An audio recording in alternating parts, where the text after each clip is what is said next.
안녕하세요. 만나 뵙게 돼서 반갑습니다. 저는 서울 강석교회에서 교제하고 있는 윤성민 형제라고 합니다. 제가 10년 전쯤에 봉성교회로 온 적이 있는데요. 결혼식 때문에 왔었는데 그때도 이랬는지 기억이 잘 안 납니다. 너무 오래전에 한번 왔다가 또 왔는데요. 이 지역에서 열심히 주님을 위해 살고 있는 형제자매님들을 보니까 반가운 마음도 들고, 또 이제 같은 믿음을 가지고 있는 주님 안에서 한 식구된 형제자매들이기 때문에 또 처음 봤지만 반가운 마음으로 인사하고 반가운 마음으로 함께 교제할 수 있는 것 같습니다. 그런 반가운 마음을 가지고 오늘도 하나님의 말씀 같이 생각해 보도록 하겠습니다. 같이 기도하시겠습니다. 언제나 저희를 사랑하시고 저희와 함께하여 주시는 고마우신 하나님 아버지, 오늘도 주님 안에서 함께 말씀을 배우고 교제할 수 있도록 이 시간과 장소와 여건을 허락하여 주신 것 너무나도 감사드립니다. 우리가 주님께 받은 사랑을 가지고 서로 사랑을 나눌 수 있도록 하여 주시고, 이 사랑을 우리만 누리고 우리만 기뻐하는 것이 아니라 아직도 주님을 모르는 많은 사람들에게 이 사랑을 전하여 줄 수 있도록 도와주시길 부탁드립니다. 그것을 위해 계속해서 기도하고 전도하고 있는 그 손길과 발걸음 가운데 주님께서 늘 함께하여 주시고 우리가 간절히 바라고 있는 모든 것들이 이루어질 수 있도록 도와주시길 부탁드립니다. 또한 이번 주에 있는 축의 수양회에도 주님께서 함께하여 주심으로 그 봉사하는 손길 가운데, 그리고 전도하는 손길 가운데 함께하여 주셔서 크신 구원의 역사가 일어날 수 있도록 도와주시길 부탁드립니다. 그리고 언제나 우리가 주님과 동행하고 있다는 것을 잊지 않고 어떠한 시험과 어떠한 어려움에도 넘어지지 않을 수 있는 굳건한 믿음을 우리에게 허락하여 주시고 말씀으로 붙잡아 주시길 부탁드립니다. 오늘 이 시간 주님께서 함께하여 주심으로 우리에게 필요한 말씀을 주시고, 또한 우리가 그 말씀을 마음에 새기고 주님의 말씀을 따라 살아갈 수 있도록 인도하여 주시길 부탁드리며 예수님 이름으로 기도드렸습니다. 아멘. 같이 성경 베드로전서 1장 찾겠습니다. 베드로전서 1장 6절 7절 말씀입니다.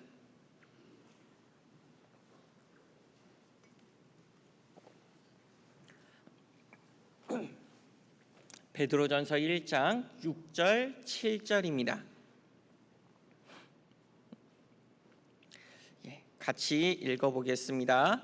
그러므로 너희가 이제 여러 가지 시험을 인하여 잠깐 근심하게 되지 않을 수 없었으나 오히려 크게 기뻐하도다. 너희 믿음의 시련이 불로 연단하여도 없어질 금보다 더 귀하여 예수 그리스도에 나타나실 때에 칭찬과 영광과 존귀를 얻게 하려 함이라.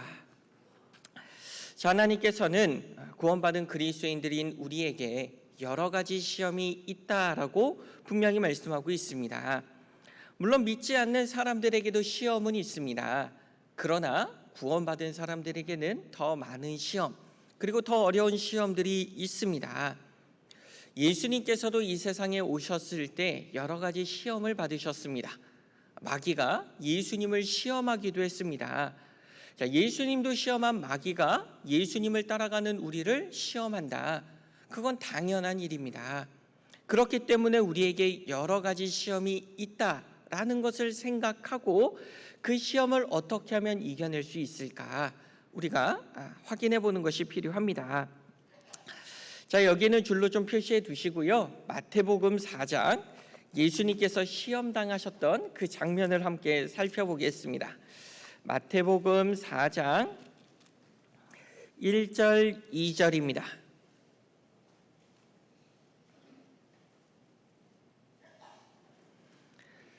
마태복음 4장 1절 2절입니다. 그때에 예수께서 성령에게 이끌려 마귀에게 시험을 받으러 광야로 가사 40일을 밤낮으로 금식한 후에 줄이신지라. 자, 예수님께서는 마귀에게 시험을 받으러 광야로 가셨습니다. 이 마귀는 시험하는 존재입니다. 마귀가 시험하기 위해서 가장 많이 사용하는 방법이 무엇이냐? 바로 유혹이라는 방법입니다. 유혹을 해서 넘어뜨리려고 합니다. 자, 마귀가 성경에 처음 등장할 때가 언제일까요? 다들 아시는데, 그렇죠? 창세기 3장 에덴 동산에서 가장 처음 나오죠. 처음 등장해서 무엇을 합니까? 하와를 유혹하고 있죠. 선악과 먹으라고, 먹어도 된다고, 하나님처럼 될 수 있다고 유혹합니다. 그러니까 마귀는 처음 등장부터 유혹하는 존재, 시험하는 존재로 등장을 했습니다. 마귀가 하는 유혹은 사람들이 죄를 짓도록 하고 하나님을 떠나도록 하고 하나님을 생각하지 못하도록 만들고 있습니다. 그 마귀가 사라진 게 아니라 지금도 우리를 유혹하는 존재로 남아 있습니다.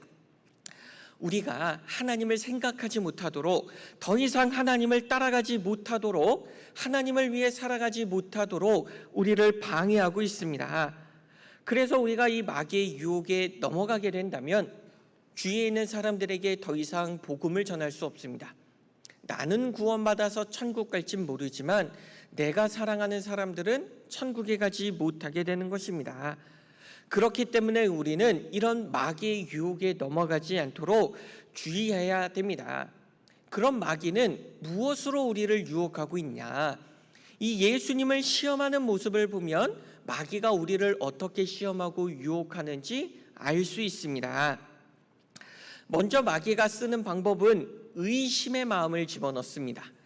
3절도 보면 시험하는 자가 예수께 나와서 가로되 내가 만일 하나님의 아들이거든 명하여 이 돌들이 떡덩이가 되게 하라.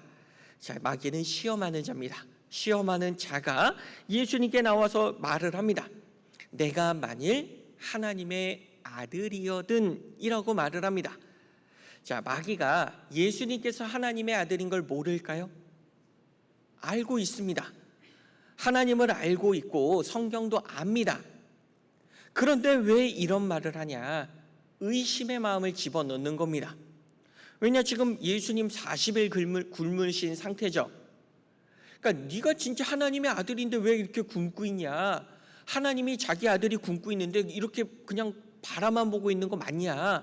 하나님이 진짜 너희 아버지였다면 먹을 걸 주었을 거다. 이런 의심의 마음을 집어넣는 겁니다. 우리에게도 이런 마음을 집어넣습니다. 정말 너 그리스도인 맞아? 정말 네가 하나님의 자녀가 맞아? 그런데 왜 이렇게 힘들게 살고 있어? 왜 이렇게 어려운 가운데 살고 있어? 너는 하나님의 자녀가 아니야. 그리스도인이 어떻게 이렇게 살 수 있어? 넌 구원받은 거 아니야. 라는 마음을 우리 마음 가운데 집어넣습니다. 그런 의심의 마음이 생기면 하나님을 위해 살아가기 어렵게 됩니다. 하나님을 떠나게 될 수도 있어요. 이런 마음을 자꾸 우리 마음 가운데 집어넣으려고 하고 있습니다.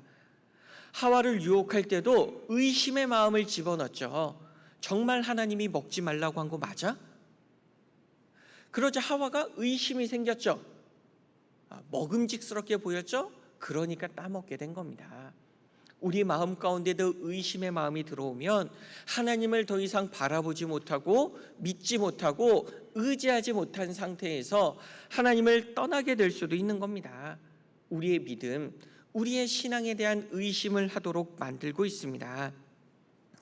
자, 하나님을 믿는 사람이 어떤 집에 하인으로서 살고 있었습니다. 그런데 그 주인은 하나님을 믿지 않는 사람이었습니다. 그래서 어느 날은 그 주인이 하인을 조롱하며 이렇게 말을 한 겁니다. 나는 예수님을 믿지 않지만 이렇게 집도 있고 돈도 많고 하인들도 많이 거느리고 있다. 그런데 하나님을 믿는 너는 내 집에서 이렇게 하인으로 종으로 살고 있다. 그렇게 살 바에는 차라리 안 믿는 게 낫겠다라는 말을 했습니다. 그러자 이 하인이 이렇게 이야기를 합니다. 자, 주인님께서 사냥을 하러 나가서 2마리의 사슴을 보고 총을 쐈습니다. 그런데 한 마리는 총을 맞아 즉사를 했고 한 마리는 피를 흘리며 도망을 갑니다. 그러면 주인님은 어떻게 하시겠습니까? 라고 물었습니다. 그러자 주인이 자, 이미 죽은 건 당연히 내 거니까 놔두고 지금 피 흘리며 도망가는 사슴을 쫓아가겠지 라고 말을 했습니다. 그러자 인이 바로 그것과 같습니다. 마귀는 이미 자신의 것이 된 사람은 가만히 놔둡니다. 그러나 자신의 것이 되지 못한 사람들을 끊임없이 방해해서 하나님을 생각하지 못하도록, 하나님을 따라가지 못하도록 만드는 것입니다 라고 말을 했습니다. 자, 우리에게 왜 믿지 않는 사람보다 더 많은 시험과 더 많은 고난이 있는 것이냐? 내가 하나님을 따라가지 못하도록 방해하려고 하는 겁니다. 이미 믿지 않는 사람들은 마귀가 자기의 것이니까 가만히 내버려 둡니다. 그냥 둬도 나와 같이 지옥 갈 존재들이니까, 그런 사람이니까 둡니다. 그러나 믿고 있는 우리는 하나님을 믿고 천국에 갑니다. 그리고 내가 또 다른 사람을 천국으로 데려가려고 하고 있습니다. 그러니까 우리를 방해하는 거예요. 하나님을 생각하지 못하도록, 하나님을 의심하도록 만드는 겁니다. 나에게 고난이 오는 이유가 무엇이냐? 내가 믿었기 때문입니다. 내가 천국에 갈 수 있는 사람이기 때문이고, 나로 인해 또 다른 사람이 구원받을 수 있기 때문에 나에게 많은 시험과 많은 고난이 있는 것입니다. 그래서 나에게 계속된 고난이 있습니다. 만약 나에게 더 이상 아무런 고난이 없다, 그때 의심해 봐야 됩니다. 정말 내가 하나님의 사람이 맞는가? 내가 하나님을 위해 살아가고 있는 것이 맞는가? 확인해 볼 필요가 있습니다. 자, 그래서 마귀가 이제 하나님의 아들이 맞냐라는 의심의 마음을 집어넣으려고 하고, 또 무엇을 가지고 시험하고 있냐? 지금 금식한 상태이기 때문에 이 돌들로 떡덩이가 되게 하라라고 말을 하고 있습니다. 예수님은 40일이라는 시간 동안 아무것도 먹지도 않고 마시지도 않은 상태입니다. 얼마나 굶주렸고 얼마나 힘든 상태일까? 정말 예수님께는 지금 당장 먹는 게 필요합니다. 마귀가 굳이 얘기하지 않아도 필요한 상태예요. 그런데 예수님에게 무엇을 말하냐? 떡덩이가 되게 하라. 너는 다른 거 생각하지 말고 지금 내 육체에 필요한 것들을 채워라 라는 이야기를 하는 것입니다. 예수님은 육체의 필요를 채우는 시험에 넘어가지 않았습니다. 예수님에게 있어서 가장 중요한 것은 육체의 욕구를 채우는 것이 아니라 하나님의 뜻을 이루는 일이었습니다. 그래서 예수님은 이러한 시험에 넘어가지 않으셨습니다. 4절에 보면 예수께서 대답하여 가라사대 기록되었으되 사람이 떡으로만 살 것이 아니요 하나님의 입으로 나오는 모든 말씀으로 살 것이라 하였느니라 하시니, 사람에게 더욱 중요한 게 무엇이냐? 하나님의 말씀이다 라는 것을 마귀에게 말을 했습니다. 이 말을 오해하시면 안 돼요. 먹을 게 필요 없다가 아닙니다. 그러면 우리는 하나님의 말씀을 받아 먹어야 되니까 음식은 끊고 나도 금식하고 말씀만 먹어야지 라고 생각하시면 큰일 납니다. 쓰러지세요. 잘못하면 목숨을 잃을 수도 있습니다.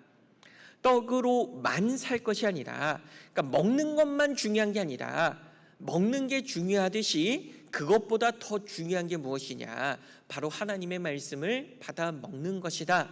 이렇게 말씀하신 겁니다. 그러니까 먹는 거 중요하죠? 안 먹으면 안 되죠? 하루에 한 끼도 안 먹어요. 그러면 안 되죠? 아무리 못해도 하루에 한 끼는 먹어야 됩니다. 근데 한 끼만 드시진 않죠? 하루에 2끼, 3끼, 그 중간중간 간식도 챙겨 드시죠. 그럼 말씀은 얼마나 드십니까? 하루에 한 번만 드세요? 자, 시편 1편에 보면 복 있는 사람이 나오죠? 복 있는 사람은 하나님의 율법을 주야로 묵상하는 겁니다. 그러니까 밤낮으로 먹어야 돼요. 말씀도 자주 드셔야 됩니다. 하루에 한 번 먹고 그래도 내가 오늘 성경 읽었으니까 됐어. 물론 그것도 잘하신 건데요. 더 많이 드셔야 됩니다. 밥도 그렇게 많이 먹는데 하나님의 말씀은 더 많이 먹어야겠죠. 그러니까 예수님께서는 먹는 게 중요하듯이 정말 하나님의 말씀을 받아 먹고 우리의 신앙이 자라는 건 더더욱 중요함을 강조하셨습니다. 그리고 5절, 6절도 보겠습니다. 이에 마귀가 예수를 거룩한 성으로 데려다가 성전 꼭대기에 세우고 가로되 내가 만일 하나님의 아들이거든 뛰어내리라 기록하였으되 저가 너를 위하여 그 사자들을 명하시리니 저희가 손으로 너를 받들어 발이 돌에 부딪히지 않게 하리로다 하였느니라. 자, 마귀는 이제 두 번째 시험을 하면서 성경을 인용하고 있습니다. 이걸 봐서는 마귀는 성경을 모르는 존재가 아니에요. 성경 잘 압니다. 아는데 뭐가 문제예요? 성경을 하나님의 뜻대로 보는 게 아니에요. 자기 마음대로 보는 겁니다. 그러니까 이런 의미로 사용하라고 말씀하신 게 아닌데 마귀는 예수님을 시험하는 용도로 이 말씀을 쓰고 있습니다. 그러니까 성경대로 말한다고 해서 다 맞는 말이 아닙니다. 자, 이단, 사이비 종교들 많죠. 근데 그런 사이비 종교들 보면 성경을 안 보는 게 아닙니다. 제가 예전에 하나님의 교회에 다니는 그런 분을 상담한 적이 있어요.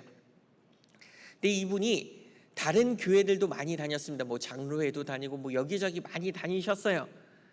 그런데 왜 하나님의 교회에 가게 되었냐 얘기를 들어보니까 이 하나님의 교회에서는 성경을 가지고 설명을 해주더래요. 야, 이 교회는 성경대로 가르치는 교회구나 하고 그 하나님의 교회에 다니게 됐다라는 이야기를 했습니다. 그럼 어떤 말씀들을 가르쳐 줬어요 하고 봤어요.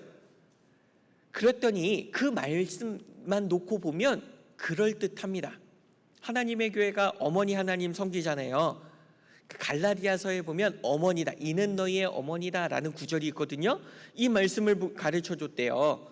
그러니까 그 말씀 보니까 앞뒤 문맥을 살펴보니까 그 의미가 아닙니다. 갈라디아서는 율법주의자들을 경계하는 말씀이에요. 그러니까 믿음으로 구원받지 율법으로 지켜서 구원받는 것이 아님을 설명해주고 있는 성경이 갈라디아서입니다. 그러니까 그 부분이 어떤 부분이냐면 하갈과 사라가 있죠. 사라는 믿음의 어머니예요. 하갈은 자신의 행위로 뭔가를 하려고 한 거죠. 그러니까 사라는 믿음의 어머니다. 그러니까 사라가 너희 어머니다 라는 걸 말씀한 건데 그 어머니다 라는 구절을 딱 떼놓고 보니까 어머니 하나님 있는 것처럼 보이죠. 그렇게 말씀을 잘못 알면 큰일 날 수 있는 겁니다. 우리도 말씀을 계속 배우다 보니까 말씀에 대한 지식은 쌓여져 가요. 그런데 말씀에 대한 지식을 잘못 쌓으면 잘못된 믿음을 갖게 되고 교회를 떠나고 하나님을 떠나는 결과를 가져올 수 있습니다. 말씀을 정확하게 아는 것이 필요합니다. 그래서 우리는 이런 마귀처럼 말씀을 알지만 어설프게 하는 것이 아니라 정확하게 말씀을 아는 것이 필요합니다. 그래서 예수님께서는 이런 마귀에게 뭐라고 말씀하시냐? 7절에 보면 예수께서 이르시되 또 기록되었으되 주 너희 하나님을 시험치 말라 하였느니라 하신대. 예수님께서 무엇을 말씀하시냐면 하나님 시험하면 안 된다라고 말씀하십니다. 하나님은 사람이 시험할 수 있는 존재가 아니에요. 물론 하나님께서 하나님의 자녀들을 보호하고 지켜주시는 건 맞습니다. 그러나 하나님이 정말 나를 지켜주는 게 맞나 하고 시험하면 안 되죠. 여기 있는 것처럼 높은 데서 뛰어내리면 하나님께서 날 지켜줄 거야 하고 뛰어내리면 큰일 납니다. 병원 가요. 예전에 이런 분이 있었어요. 운전을 하면 좀 험하게 운전을 해요. 막 과속도 하고 막 차선도 자꾸 바꾸고 이런 분이 있었어요. 안전운전하자 그러니까 이분이 이런 얘기를 했습니다. 우리는 하나님의 자녀고 믿음을 위해 살고 있으니까 하나님이 우리 지켜주실 거라고. 자, 그러다가 만약 사고 났어요. 그럼 하나님이 나 안 지켜준 거예요? 나 버린 거예요? 아니죠. 이건 마치 무엇과 같냐면 하나님이 나의 죄를 모두 다 용서해 줬으니까 나는 죄를 마음껏 지어도 돼 하는 것과 똑같은 거죠. 내가 하나님의 말씀 가운데 살아가면서 하나님이 나를 지켜주시는 거지, 내가 마음대로 살면서 하나님이 나를 지켜주신다라고 하나님을 시험하는 건 잘못된 모습입니다. 이것은 나의 잘못에 대한 책임을 하나님께 떠넘기는 거예요. 잘못은 내가 했지만 책임은 하나님이 지십시오. 이 이후에 이뤄지는 결과는 하나님 책임입니다 라고 말하는 것과 똑같습니다. 성경을 잘못 알고 성경을 잘못 인용하면 이런 생각을 가질 수 있어요. 조심해야 됩니다. 하나님께서 나를 지켜주시는 건 분명합니다. 그렇다고 해서 나에게 어떤 힘든 일이 온다고 해서 하나님이 나를 지켜주지 않은 것이 아니라 무언가 내가 잘못을 했기 때문에 그런 일이 닥칠 수 있다는 것도 생각해야 됩니다. 우리는 하나님의 말씀대로 하나님의 뜻대로 순종하는 겁니다. 내 생각대로 가는 게 아니에요. 내 생각대로 잘못 가게 되면 사사시대처럼 될 수 있어요. 사사시대 사람들이 죄를 계속 지었죠.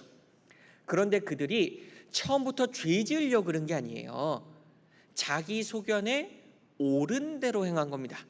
나는 이게 맞다고 생각한 거예요. 하나님을 섬기는 거라고 생각한 겁니다. 그런데 자기 소견에 옳은 게 문제였어요. 하나님의 뜻에 옳은 게 아니라 내 생각에 옳은 대로 하다 보니까 하나님을 떠나게 되고 죄를 계속 짓게 되는 것입니다. 그것처럼 내 생각대로 사는 게 아니라 하나님의 뜻이 무엇인지 정확하게 알고 그 뜻대로 사는 게 필요합니다. 자, 8절, 9절도 보겠습니다.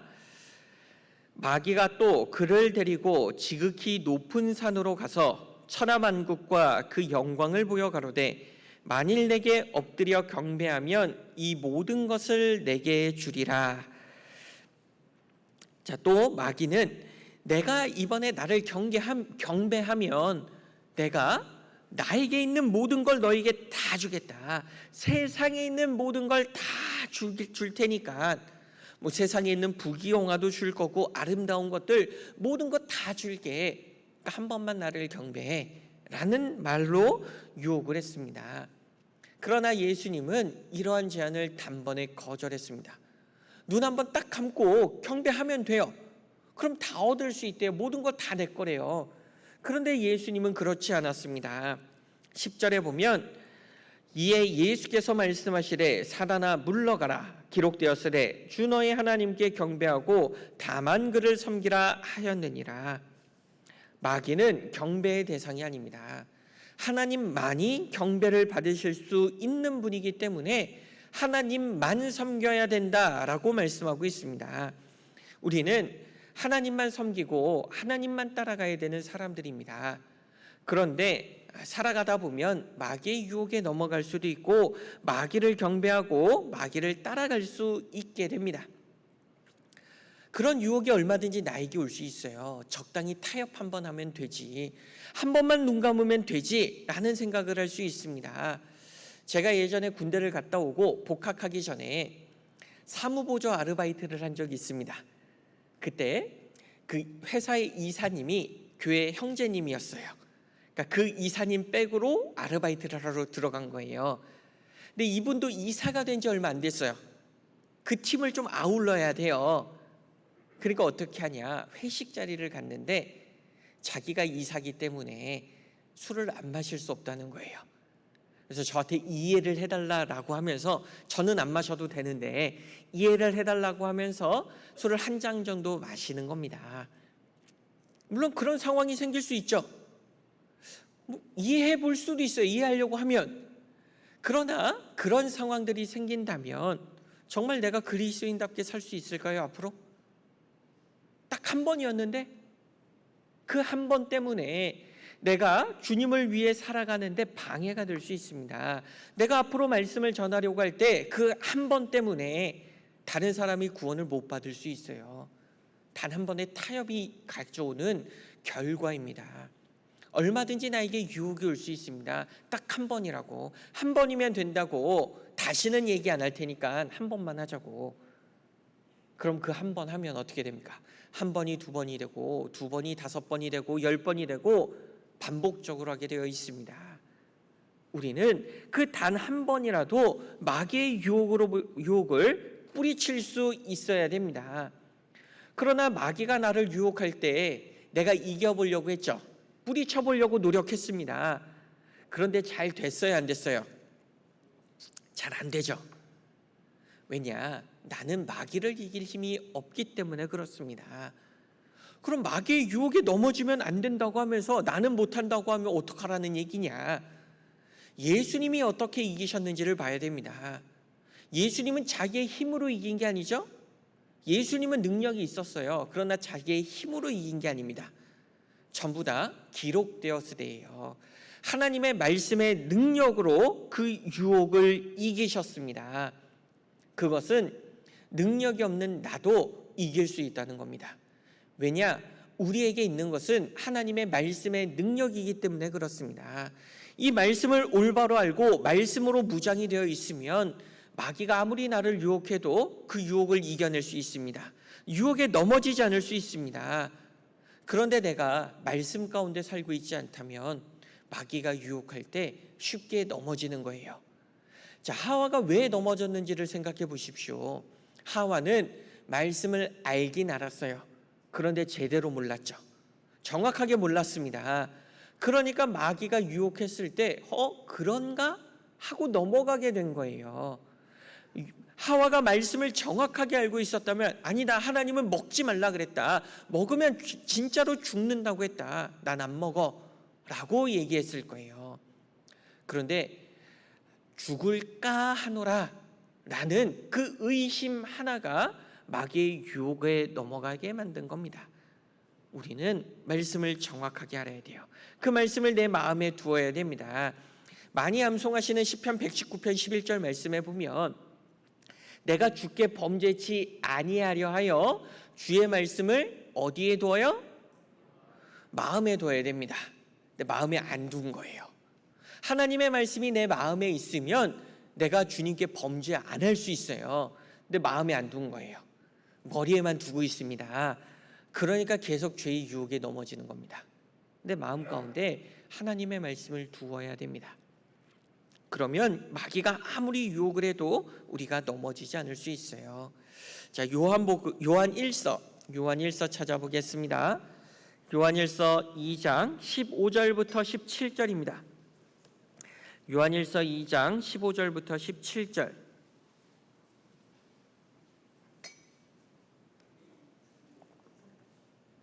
요한 1서 2장 15절부터 17절입니다. 이 세상이나 세상에 있는 것들을 사랑치 말라. 누구든지 세상을 사랑하면 아버지의 사랑이 그 속에 있지 아니하니 이는 세상에 있는 모든 것이 육신의 정욕과 안목의 정욕과 이생의 자랑이니 다 아버지께로 쫓아온 것이 아니요 세상으로 쫓아온 것이라. 17절은 같이 읽겠습니다. 이 세상도 그 정욕도 지나가되 오직 하나님의 뜻을 행하는 이는 영원히 거하느니라. 자, 마귀가 우리를 무엇으로 유혹하냐? 육신의 정욕, 안목의 정욕, 이생의 자랑으로 유혹을 합니다. 이것들은 하나님께 속한 것이 아니라 이 세상에 속한 것입니다. 마귀는 우리를 무엇을 가지고 유혹하냐? 내가 싫어하는 것으로 유혹하는 게 아니에요. 싫어하는 것으로 아무리 유혹해봐요. 넘어갑니까? 아이들이 싫어하는 반찬을 가지고 밥 먹으라고 해봐요. 애들이 밥 먹어요? 근데 애들이 아무리 안 먹는다 그래도 아이들이 좋아하는 거 해놓으면 어떻게 합니까? 먹지 말라 그래도 와서 먹습니다. 그것처럼 마귀는 우리가 좋아하는 것으로 유혹하는 거예요. 내가 관심이 있는 것, 내가 즐기는 것, 내가 마음을 두고 있는 것으로 우리를 유혹합니다. 그것이 세상의 문화일 수도 있고 돈일 수도 있고 이성일 수도 있습니다. 마귀는 내가 충분히 넘어질 수 있을 만한 것을 가지고 계속해서 우리를 유혹하고 있습니다. 그래서 내가 그것에 마음을 두고 있다면 얼마든지 넘어질 수 있습니다. 아무리 말씀을 가지고 버티려고 해도 넘어지게 되어 있습니다. 그래서 우리가 이 세상도 그 정욕도 지나가는 것이다. 하나님의 뜻을 행하는 이가 영원히 거할 수 있다는 것을 알아야 됩니다. 이 세상에 있는 것들 장차 사라질 것입니다. 내가 아무리 이 세상에 있는 것들을 누리고 살아간다라고 하더라도 그것은 잠깐인 거예요. 사라질 곳에 두는 것이 아니라 영원히 남을 것에 투자를 해야 됩니다. 그게 가치 있는 투자입니다. 이 세상 게 필요 없다는 게 아니에요. 훨씬 더 좋은 곳에 보관을 하라라는 의미입니다. 자, 이제 겨울이 다가오면 김장하시죠. 김장을 담그고 나면 그 김장 담근 김치를 상온에 보관합니까? 어디에 보관을 해요? 김치 냉장고나 뭐 옛날에는 땅 파서 묻어서 장독대에 파묻어서 그렇게 보관을 하죠. 왜 그렇게 보관을 하냐? 물론 상온에 보관할 수 있어요. 그러나 더 좋은 곳이 있기 때문에 더 좋은 곳에 보관을 하는 겁니다. 자, 현금이 생겼어요. 그럼 책상 서랍에 넣어두는 게 좋아요? 은행에 넣어두는 게 좋은 거예요? 은행에 넣어두는 게 좋은 거죠. 책상 서랍에 보관할 수 있어요. 그러나 더 좋은 곳이 있기 때문에 더 좋은 곳에 보관하는 겁니다. 우리가 보물을 이 땅에 쌓아둘 수도 있습니다. 근데 이 땅에 쌓아두는 게 좋은 거예요? 천국에 쌓아두는 게 좋은 거예요? 아시잖아요. 아시는데 왜 자꾸 이 세상에 쌓아두려고 그럽니까? 더 좋은 곳에 쌓아두라는 거예요. 이 세상 것들은 사라지는 거니까, 내가 가져갈 수 있는 게 없으니까 영원히 남을 곳에 나의 보물을 쌓아두라고 말씀하십니다. 내가 이 세상에 마음을 두고 살아간다면 하늘의 보물이 쌓이지 않습니다. 주님을 사랑하고 주님께 마음을 두고 주님을 위해 살아간다면 하늘에 나의 보물이 쌓이게 되어 있습니다. 그래서 내 마음을 어디에 둘 것이냐, 이것을 분명히 해야 됩니다. 내 마음을 둔 곳으로 내 시선이 가게 되어 있고 내 몸이 가게 되어 있습니다. 자, 베드로전서 1장, 본문 말씀 베드로전서 1장 다시 가보겠습니다.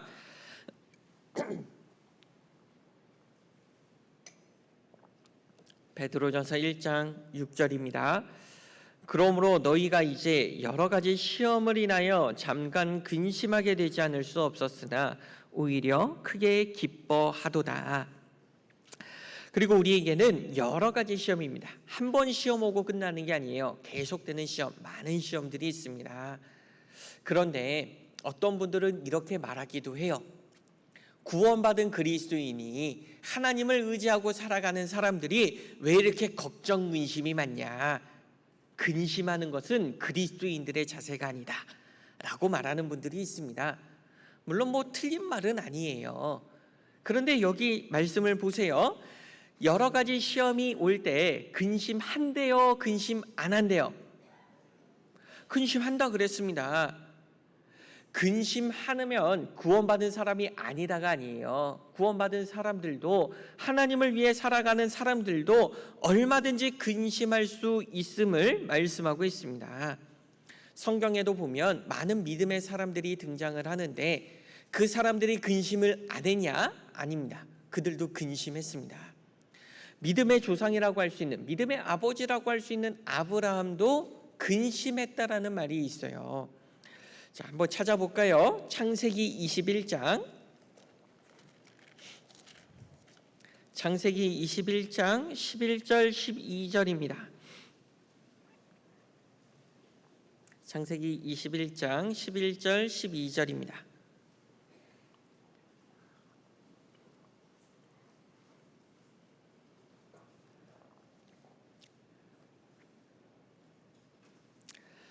창세기 21장 11절 12절.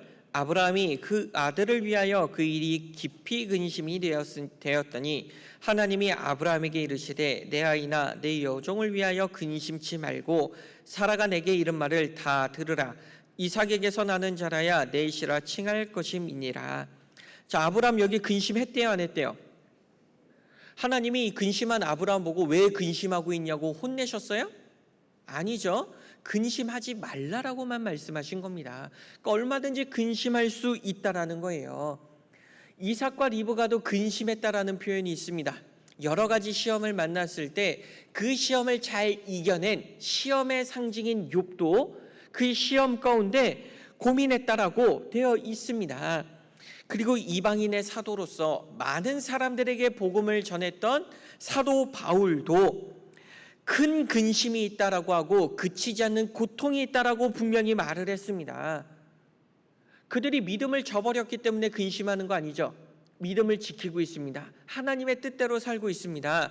그런데 그들에게 시험이 있었고 그 시험 때문에 근심한다라고 말을 하고 있는 겁니다.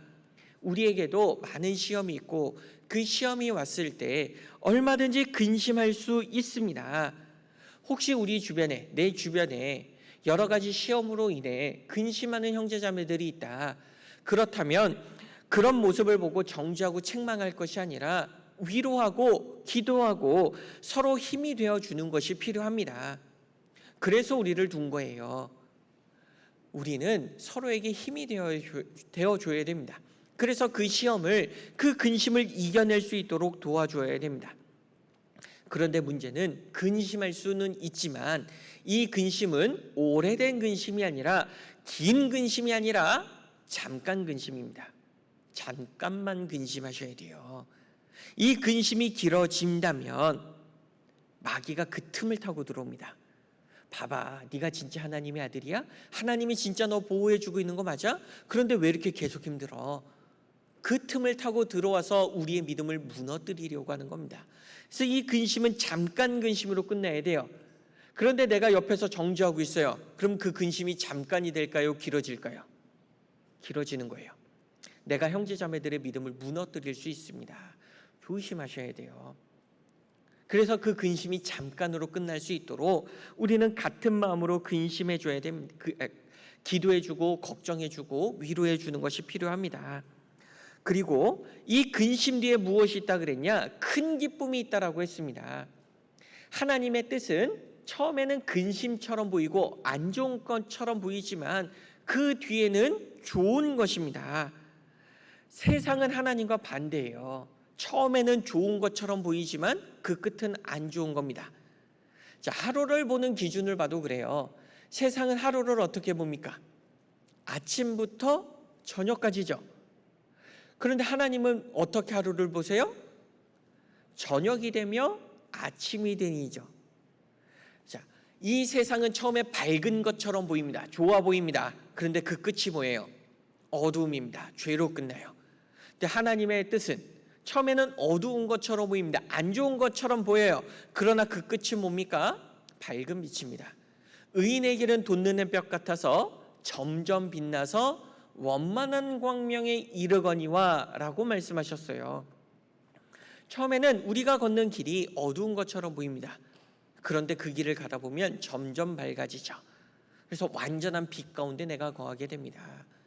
그것처럼 하나님께서는 우리에게 근심을 준 것처럼 보입니다. 고난을 준 것처럼 보입니다. 그러나 그 고난의 끝이 무엇이냐? 큰 기쁨입니다. 작은 고난에서 큰 기쁨으로 바뀌게 됩니다. 왜냐? 하나님께서 우리에게 주시는 그런 기쁨은 세상이 줄 수 없는 것을 우리에게 주시기 때문에 그렇습니다.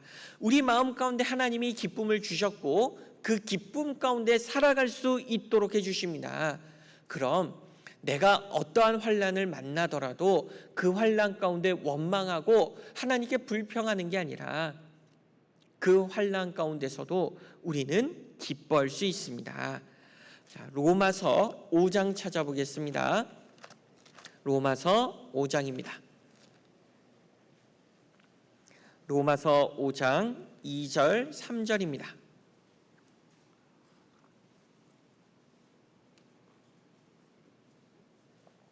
로마서 5장 2절 3절. 또한 그로 말미암아 우리가 믿음으로 서 있는 이 은혜에 들어감을 얻었으며 하나님의 영광을 바라고 즐거워하느니라. 다만 이뿐 아니라 우리가 환난 중에도 즐거워하나니 이는 환난은 인내를. 자, 우리가 은혜 안에 들어감으로써 하나님의 영광을 바라보게 되었고 그 하나님의 영광으로 인해 즐거워할 수 있습니다. 하나님의 그 빛나는 영광을 바라보면 누구든 기뻐하고 즐거워합니다. 자, 사도 바울도 많은 고난과 환난이 있었습니다. 그에겐 끊이지 않는 고난이 있었습니다. 그런데 그 가운데서 좌절하는 게 아닙니다. 주저앉아 버리는 게 아니에요. 하나님 왜 나를 자꾸 이렇게 힘들게 합니까? 원망하지 않았습니다. 그 가운데서도 사도 바울은 감사하며 즐거워했습니다.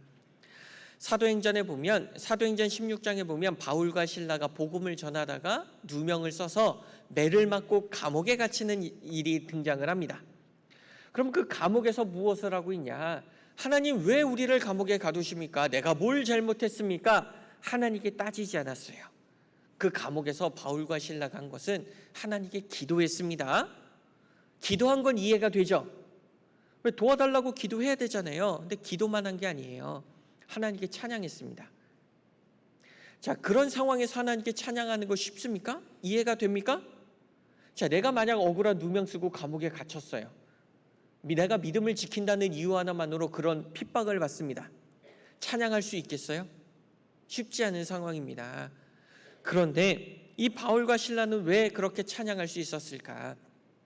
하나님의 영광을 바라보고 있으니까, 내가 주님의 일에 동참하고 있다는 걸 아니까, 굳건한 믿음을 가지고 있으니까 그런 고난 가운데서도 즐거워하며 찬양하고 기뻐할 수 있습니다. 그래서 이는 환난 중에서도 우리가 즐거워한다라고 말을 합니다. 왜 즐거워합니까? 지금 나는 환난 가운데 있는데, 환난에서도 하나님의 영광은 사라지지 않습니다. 우리와 함께 하시는 하나님의 능력이 사라지지 않습니다. 그렇기 때문에 우리가 즐거워할 수 있습니다. 우리가 고난을 받을 때 우리에게 기뻐하고 즐거워하라라고 말씀하십니다. 저 고난 받는데 왜 기뻐하고 즐거워합니까? 우리가 주님 안에서 고난을 받으면 하늘에 우리의 상이 크기 때문에 우리에게 기뻐하고 즐거워하라라고 말씀하십니다. 우리가 주님 앞에 갔을 때 우리에게는 영원한 기쁨, 영원한 영광, 영원한 즐거움이 기다리고 있습니다. 그것을 바라보면 우리는 기뻐할 수 있습니다. 예수님께서 십자가에 달리셨을 때 두 강도가 양옆에 달렸죠. 그리고 그중 한 강도는 마지막 순간에 회개했습니다. 그때 예수님께서 강도에게 뭐라고 말씀하셨습니까? 너 같은 놈이 어떻게 천국 가? 라고 얘기 안 하셨죠? 내가 오늘 나와 함께 어디에 있는다 그랬어요? 낙원이에요. 낙원이라는 말 자체의 뜻이 무엇입니까? 기쁜 곳이라는 뜻이잖아요. 지금 비록 십자가에 달려서 고통받으며 죽어가고 있지만 잠깐 후에 어디 간다는 거예요? 즐거운 곳에 간다는 뜻입니다. 영원한 천국이란 그런 곳이에요. 내가 이 세상 가운데선 고통 가운데 있습니다. 많은 환난을 받습니다.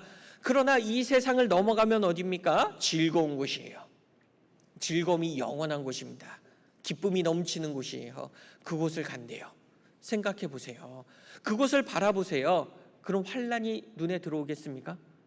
지금 내가 겪고 있는 환난과 비교가 안 되는 겁니다. 낙원이 우리를 기다리고 있습니다. 그곳에 곧 갈 거예요. 머지않아 갈 겁니다.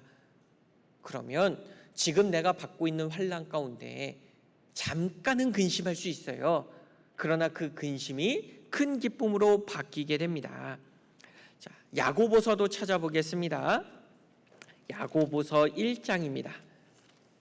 베드로전서 앞에 있어요. 야고보서 1장 2절부터 4절까지입니다.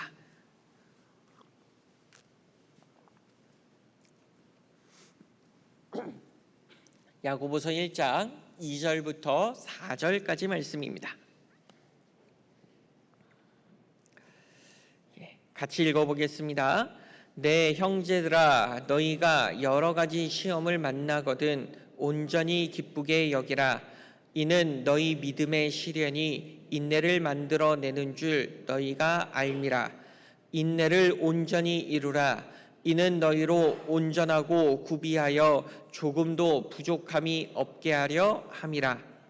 자, 하나님께서는 우리에게 여러 가지 시험이 있음을 말씀하시고 시험을 만나거든 온전히 기쁘게 여기라 라고 말씀하십니다. 자, 시험은 기쁘지 않습니다. 시험 보는 거 좋으세요? 자, 학생들도 있는데 학생들 학교에서 시험 본대요. 좋아요? 막 신나요? 아니죠. 그냥 시험 보는 것 자체, 내가 시험을 잘 보든 못 보든 시험 보는 것 자체만으로 힘듭니다. 그냥 그것만으로 고통이에요. 그런데 시험이 기쁘지 않고 힘든 건데 왜 하나님께서는 기뻐하라고 말씀하시냐? 학교에서 시험 보는 이유가 뭐예요? 정말 내가 배운 걸 잘 알고 있는지 테스트하는 거죠. 확인하는 과정입니다. 나에게 무엇이 부족한지 확인하기 위해서 시험 보는 거예요. 마찬가지로 하나님께서 우리를 시험하시는 이유가 무엇이냐? 나의 믿음을 테스트하는 겁니다. 내가 정말로 잘 믿고 있는 게 맞냐? 나에게 있어서 부족한 게 무엇인가? 확인하고자 함입니다. 그 부족함을 확인하면 어떻게 해요? 부족한 부분을 보충하면 되는 거죠. 그 부분을 중점적으로 보충하면 되는 거예요. 그래서 우리의 믿음을 시험하시는 겁니다. 정말 내가 믿음을 가지고 있는 사람이 맞냐? 정말 내가 그리스도인이 맞냐? 하나님께서는 시험하십니다. 정말 내가 그리스도인이 맞다면 내가 그리스도인답게 살고 있는지 확인하시기 위해서 우리를 계속해서 시험하고 있습니다.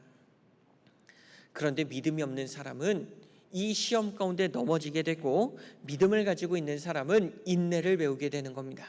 인내를 배움으로써 하나님 앞에 온전한 사람, 부족함이 없는 사람이 될 수 있습니다.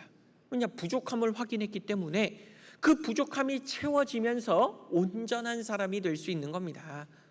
그러니까 우리가 시험을 만날 때 기뻐해야 되는 거예요. 내 믿음이 한 단계 성장할 수 있겠구나. 내가 더욱 주님을 온전히 바라볼 수 있겠구나. 그런 이유 때문에 우리는 기뻐하고 즐거워할 수 있습니다. 자, 씨 뿌리는 비유에도 이런 것들이 나옵니다. 자, 돌밭에 뿌려진 사람, 처음에는 하나님의 말씀을 듣고 믿음으로 기뻐해요. 그러나 환난이 오면 곧 그 믿음을 저버리게 되는 겁니다. 왜냐? 그 믿음이 뿌리를 내리지 못했기 때문에 그런 일이 일어나는 겁니다. 고난을 통해 나의 신앙의 정도가 어느 정도인지 드러나게 돼요. 다른 사람들이 볼 때 별것 아닌데 그 별것 아닌 일로 힘들어하는 분들이 있죠. 왜냐? 신앙의 정도가 아직 그 정도라는 거예요.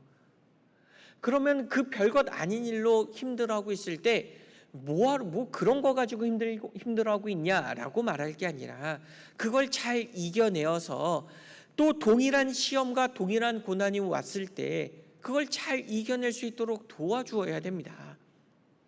우리는 계속해서 그런 고난을 겪고 시험을 겪으면서 우리의 믿음이 조금씩 자라가게 되는 것입니다.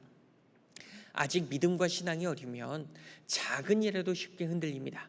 그러나 그 믿음이 굳건해지면 아무리 큰 고난이 오고 많은 환난이 와도 잠깐 근심은 하지만 곧 이겨내고 크게 기뻐할 수 있게 됩니다.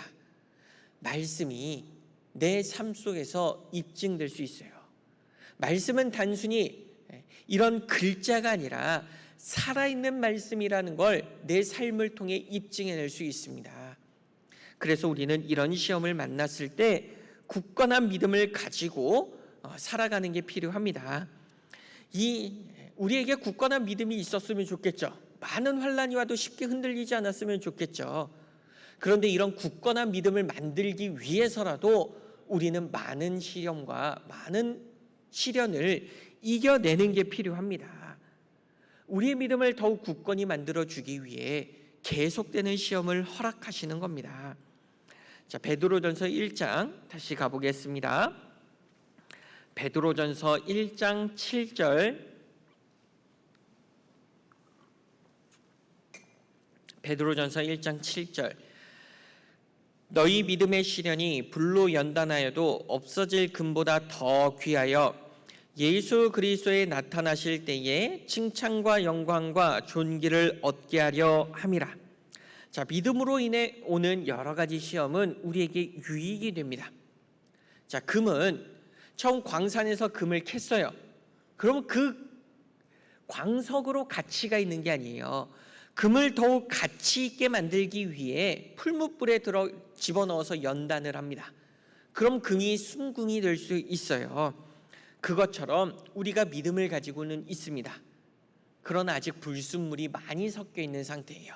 우리가 순수한 믿음을 갖게 되기 위해서 그런 연단의 과정이 필요한 겁니다. 그런데 금을 캐고 한 번 연단의 과정을 거쳤다고 해서 그 금이 순금이 되는 게 아닙니다. 여러 번 반복되는 과정을 거쳐야 금이 순금이 될 수 있어요. 그것처럼 우리의 믿음이 한 번 연단의 과정을 거쳤다고 해서 순수한 믿음이 되는 게 아닙니다. 반복되는 시험이 필요한 거예요. 반복되는 고난이 있어야 됩니다. 그런데 금이 순수해지면 순수해질수록 그 연단의 강도가 훨씬 더 세집니다. 불의 온도를 훨씬 더 높이고요. 불 속에 들어간 시간을 훨씬 더 많이 합니다. 그래야지 더 순수해질 수 있는 거예요. 믿음이 굳건해지면 굳건해질수록 더 강도가 센 시험이 찾아오는 겁니다. 이번에 시험을 한번 넘어섰다고 해서 다음번에는 쉬운 시험만 반복되는 게 아니죠. 더 어려운 시험이 찾아오기도 합니다. 왜냐? 더 굳건한 믿음을 우리에게 주시기 위해 더 험난한 과정을 겪도록 만드시는 겁니다. 우리는 그런 과정을 통해서 순수한 믿음을 가질 수 있게 되는 것이고, 주님께서 다시 오실 때 더 큰 영광과 더 큰 기쁨으로 우리에게 가져다 주십니다. 우리는 시험이 있기 때문에 주님을 바라봅니다. 자, 우리에게 시험이 없어요. 늘 평안한 일상만 계속됩니다. 주님 바라보시겠어요? 자, 우리가 언제 주님이 나를 지켜주시는 것을 생각하냐? 어떤 위급한 상황이 닥칠 때 주님께서 진짜 나를 보호해 주셨구나 알게 되죠. 매일같이 차를 타고 다니는데 사고가 안 나요. 그런 생각 안 해요. 그런데 어떤 사고의 위험이 있었는데 사고가 안 났어요. 아니면 사고가 났는데 안 다쳤어요. 그럼 하나님께서 나를 지켜주시는구나 생각하게 되죠. 그와 마찬가지라는 겁니다. 나에게 고난이 없을 때는 하나님이 나를 도와주시고 하나님이 나를 지켜주시고 나와 동행하신다는 걸 생각하지 않습니다. 그런데 힘든 일이 닥치면, 시험이 닥치면 그때 하나님을 바라보게 되어 있어요. 그래서 우리에게 시험을 계속해서 허락하시는 겁니다. 주님을 바라볼 수 있게 해주시고, 주님을 바라봄으로써 더욱 굳건한 믿음, 순수한 믿음을 가질 수 있도록 해주십니다. 그래서 시험을 만났을 때 우리가 기쁘게 여겨야 되고, 그 시험을 통해 우리의 믿음을 성장시켜야 됩니다. 시험을 만났을 때 원망하고 불평하는 게 아니에요. 이스라엘 백성들이 그랬잖아요. 출애굽하고 조금만 힘들면 어떻게 했어요? 습관적으로 불평했죠. 하나님 이래서 힘들고 저래서 힘들고 왜 우리 이렇게 힘들게 하냐고 계속 불평했습니다. 우리는 그런 모습으로 살아서는 안 됩니다.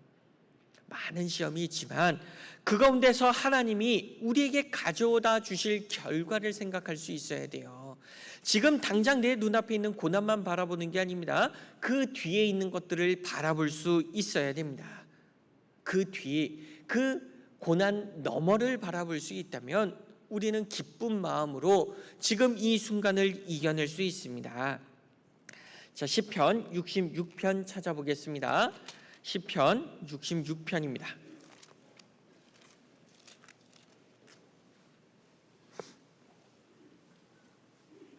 시편 66편 10절부터 12절까지입니다.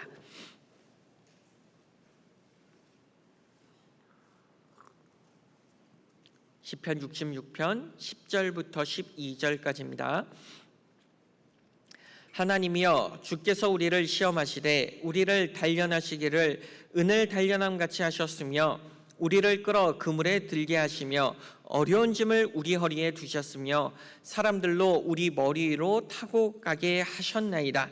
우리가 불과 물을 통행하였더니 주께서 우리를 끌어내사 풍부한 곳에 들이셨나이다. 자, 하나님께서는 우리를 은을 단련하는 것처럼 단련하시기 위해서 우리를 끌어다가 그물에 두신 겁니다. 그물에 있다는 건 뭐예요? 그물에 잡혀 있으니까 꼼짝하지 못하는 겁니다. 내 마음대로 움직일 수 없는 상태가 되는 거예요. 그리고 어려운 짐을 우리 허리에 두신 거예요. 우리 허리에 어려운 게 묶여 있습니다. 움직이기가 쉽지 않은 거예요. 그물 속에 들어가 있고 허리에는 어려운 게, 무거운 게 묶여 있습니다. 아무것도 할 수 없는 그런 상태가 되기도 하는 겁니다. 하나님께서는 쉬운 짐을 주시기도 하지만 때로는 내가 감당하기 어려울 정도의 버거운 짐도 주시기도 합니다. 때로는 사람이 우리 머리 위를 타고 가는 거예요. 내 머리를 짓밟고 사람들이 지나다닙니다. 얼마나 수치스럽고 고통스럽고 힘들겠습니까? 그리고 우리가 불과 물을 통행하게도 만드십니다. 우리가 비난을 받기도 하고 많은 고난을 겪기도 합니다. 핍박을 받기도 합니다. 반복되는 고난들이 오기도 합니다. 그런데 이런 수많은 단련의 과정을 거치고 나면 어디에 들어갑니까? 풍부한 곳에 들이시는 겁니다. 많은 것으로 우리에게 채워주신다라고 말씀하고 있습니다. 사람들이 금은보화를 얻는다 그러면 산 넘고 물 건너 많은 고생을 하더라도 갑니다. 미국 서부 개척 시대에 골드러시라는 게 있었어요. 그게 뭐냐? 서쪽에 미개척지에 금이 난다는 소문이 도는 겁니다. 그런데 그 서부로 가는 길이 없어요. 길이 닦여 있는 게 아닙니다. 그리고 그곳이 멀어요. 간다고 해도 내가 금을 얻을 수 있는 보장이 없습니다. 그런데 그 금을 얻을 수 있다라는 소식에 사람들이 앞다투어 서부로 달려갑니다. 불확실하지만 금을 얻을 수 있으니까 사람들이 달려가는 거예요. 그런데 우리가 이 고난 가운데 넘어지지 않고 믿음을 지킨다면 그러면 우리에게 영광이 주어져 있습니다. 하늘의 상이 약속되어 있습니다. 반드시 얻는 거예요. 얻을 수도 있는 게 아니에요. 반드시 얻는 겁니다. 그러면 그 고난 가운데 불평해야겠습니까? 기뻐해야겠습니까? 기뻐하는 게 당연하잖아요. 만약 나에게 한 30-40kg 정도 되는 돌덩이를 들고 집으로 가래요. 그럼 이 돌을 들고 가면서 기쁜 마음으로 가요? 불평하면서 가요? 불평할 것 같죠? 도대체 이 무거운 걸 왜 들고 가라고 하냐고. 난 이해가 안 된다고.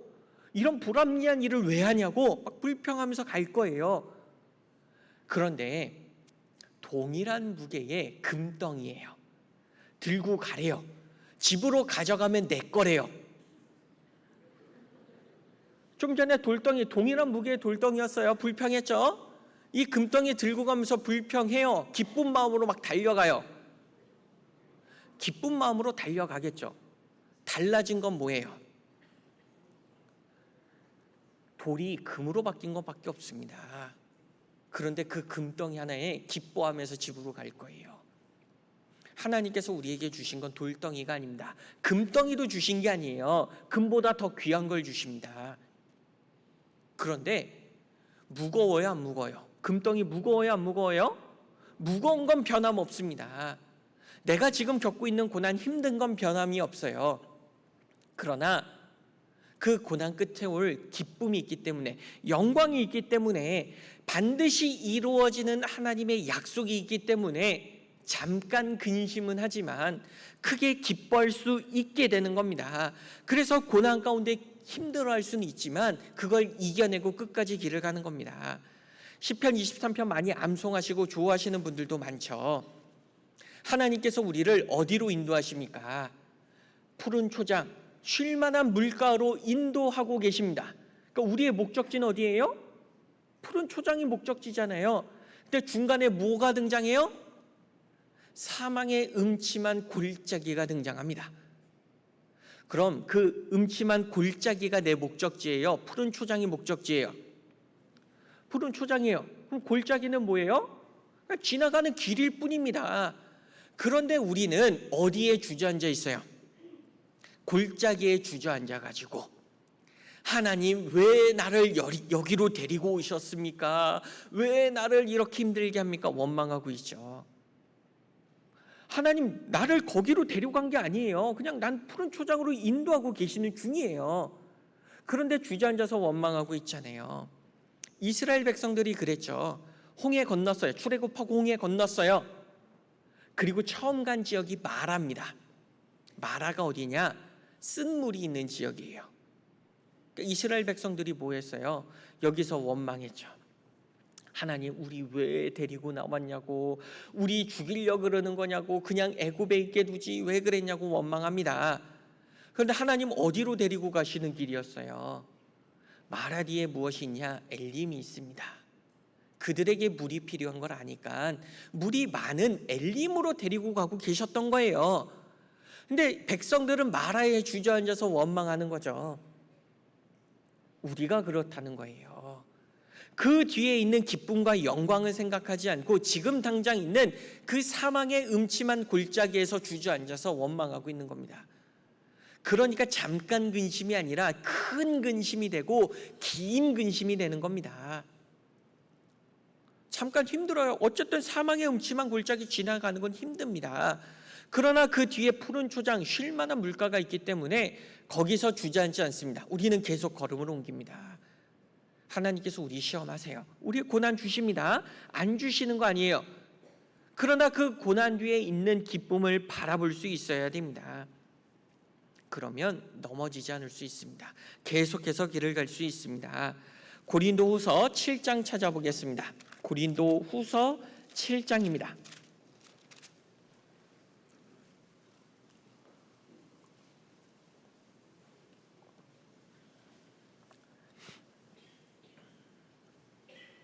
고린도후서 7장 10절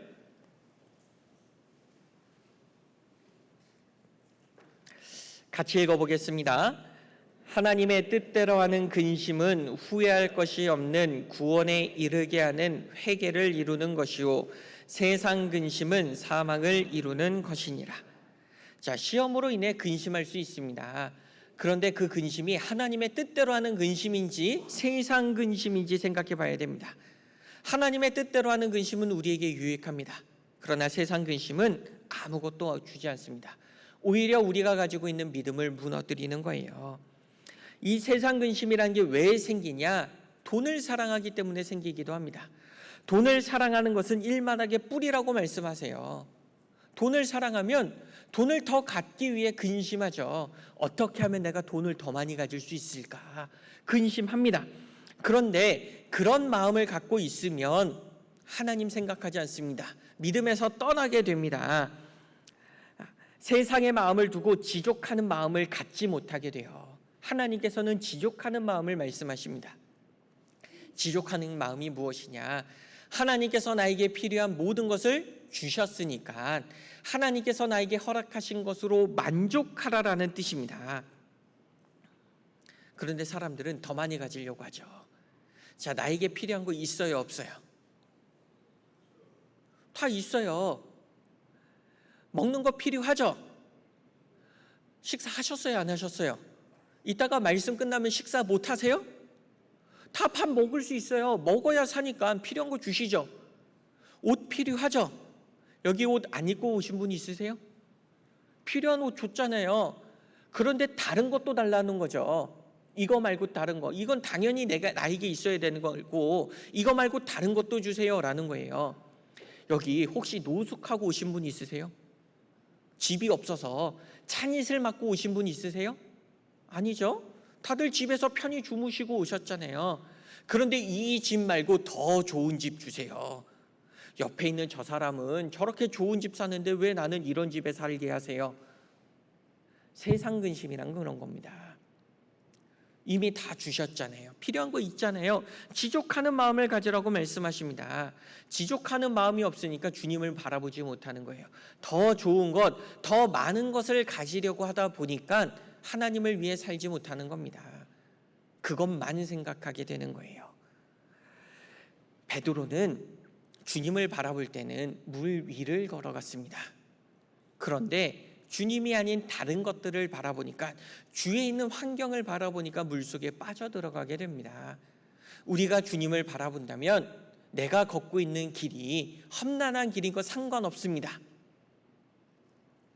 내가 걷고 있는 길이 비포장 도로이든 잘 포장되고 닦인 도로든 상관없어요.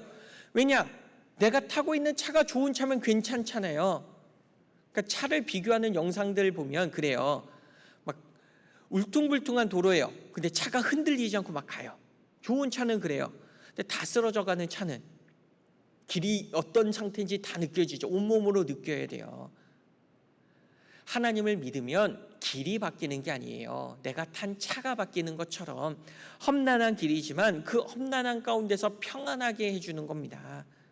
풍랑이 치는 바다였던 건 변하지 않았어요. 근데 베드로의 시선이 바뀌니까 물속에 빠져들어가는 겁니다. 내 시선이 어디로 향했느냐가 문제가 되는 겁니다. 주님을 바라본다면 고난이 있지만 그 고난 가운데 흔들리지 않습니다. 넘어지지 않습니다. 그런데 주님이 아닌 다른 것을 바라보고 의지한다면 우리는 쉽게 넘어져요. 쉽게 주저앉게 되는 것입니다. 고난과 절망에 빠져서 주님을 원망하게 될 수 있습니다. 우리는 세상 근심이 아니라 하나님의 뜻대로 근심할 수 있어야 돼요. 하나님의 뜻대로 한 근심이 우리에게 큰 기쁨을 가져다 줍니다. 자, 우리가 처음 주님을 만났을 때, 처음 주님을 알게 됐을 때 근심한 적이 있습니다. 언제일까요? 내가 죄인이란 걸 깨달았을 때죠. 내가 죄인인지 몰랐어요. 모르니까 근심한 적이 없어요. 근데 죄인인 걸 알고 내가 죄인이기 때문에 지옥 가게 된다는 걸 알게 됐습니다. 근심해요, 안 해요? 근심하죠. 그런데 그 근심이 나에게 큰 기쁨을 가져다 주는 거예요. 집회 때 많이 찾는 말씀인데요. 이사야 38장 한번 찾아보겠습니다. 이사야 38장 17절입니다.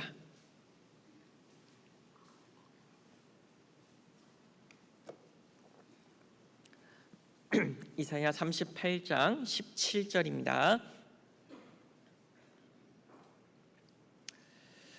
보옵소서, 내게 큰 고통을 더하신 것은 내게 평안을 주려 하심이라. 주께서 나의 영혼을 사랑하사 멸망의 구덩이에서 건지셨고 나의 모든 죄는 주의 등 뒤에 던지셨나이다.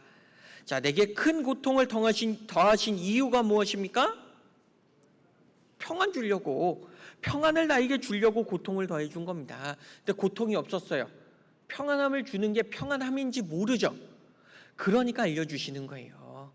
내가 얼마나 위험한 길을 가고 있는지를 보여주시면서 그 위험한 길 가운데서도 나를 지켜주신다는 걸 알려주는 겁니다. 내가 멸망의 구덩이에 들어갈 수밖에 없는 사람이었다는 걸 알게 되니까 하나님이 필요해지잖아요. 하나님을 찾고 하나님께 나아가게 되죠. 그래서 나에게 고통을 더하신 겁니다. 그 고통 뒤에 얼마나 큰 기쁨이 있었습니까? 내가 죄인이고 지옥 갈 수밖에 없는 죄인임을 알았을 때 고통이 옵니다. 근심을 해요. 그런데 그 근심이 오래 갔습니까? 잠깐 근심이었잖아요. 하나님이 그 죄 가운데, 지옥 가운데서 나를 건져주셨다. 멸망의 구덩이에서 나를 건지셨다라는 걸 내가 알게 되었습니다. 그럼 그 근심이 계속됩니까? 근심은 사라지죠. 눈 녹듯이 사라지는 겁니다. 씻은 듯이 사라집니다. 우리에게 고난과 근심을 계속해서 주시는 이유가 무엇이냐? 그것보다 더 큰 기쁨이 있다. 더 큰 평안이 있다는 걸 우리에게 알려주시기 위함입니다. 죄가 더한 곳에 은혜가 넘치듯이 고난이 더한 곳에 은혜가 넘치게 되어 있습니다. 내가 고난을 많이 받으면 받을수록 하나님의 은혜는 더욱 커지게 되어 있습니다. 그래서 우리에게 필요한 근심이 도대체 뭐냐? 하나님의 뜻대로 하는 근심이 뭐냐? 죄에서 돌이키기 위한 근심입니다. 우리가 죄에서 용서를 받았어요. 내 죄 때문에 예수님이 돌아가셨다는 걸 알게 되었습니다. 그래서 이제 나는 더 이상 죄 안 짓고 싶죠. 죄에서 벗어나고 싶죠. 그런데 내 마음대로 안 돼요. 그러니까 근심해요, 안 해요? 근심 안 하시면 문제 있는 겁니다. 근심이 되는 게 당연한 거예요. 왜? 죄를 안 짓고 싶은데 죄를 계속 짓고 있으니까. 그렇게 근심을 하면 어떻게 됩니까? 죄에서 점점 멀어지게 되어 있는 거예요. 내가 평소에 익숙하게 짓던 죄에서 멀어지게 될 수 있는 겁니다. 또 무엇 때문에 근심하냐? 내 주변에 아직 구원받지 못한 사람들 때문에 근심하게 됩니다. 내가 그 사람 전도하고 있어요. 계속 하나님의 말씀을 전합니다. 그런데 이 사람이 쉽게 내 마음을 알아주어서 쉽게 받아들이면 좋겠는데 내 마음을 몰라줘요. 말씀을 들으려고 하지 않아요. 들어도 깨닫질 못합니다. 근심돼요, 안 돼요? 근심되잖아요. 이 사람 좀 구원 좀 받았으면 좋겠는데 주님이 곧 오신다는데 왜 이렇게 안 믿지? 근심합니다. 그런 근심하는 마음이 있기 때문에 더 애타는 마음으로 기도하고 전도하게 되겠죠. 그럼 그 사람이 구원을 받고 기뻐하게 되어 있습니다. 그런 일들로 우리는 근심하는 게 필요해요. 또 고린도후서 11장 보겠습니다. 고린도후서 11장 28절 29절입니다.